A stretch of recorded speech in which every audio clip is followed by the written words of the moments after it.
Grüß euch miteinander. Heute nehme ich euch mit raus in den Ring, in die Nähe von der Kirche, wo unser Kriegerdenkmal steht,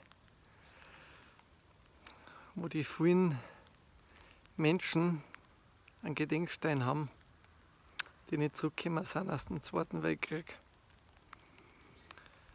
Und am Rhein, wo momentan sehr viele Menschen an anderen Dingen, ich kann leider nicht dort sein, werden auch viele deutsche Männer betrauert, die in einem Lager verstorben sind, verhungert sind. Angeblich Hunderttausende. Ich habe einen Text gemacht. Gedenken.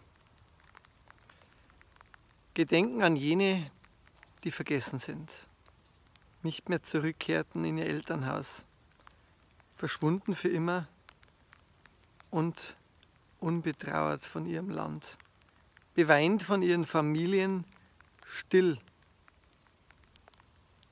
Jetzt will ich ihnen gedenken, weil sie befreit werden müssen aus der Vergessenheit, betrauert werden müssen im Regen, damit sie erlöst werden, von Gott aufgenommen.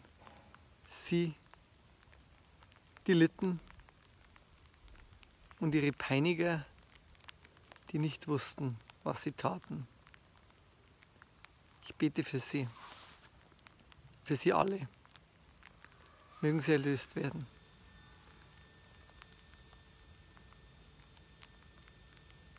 Danke, dass ihr kurz teilgenommen habt.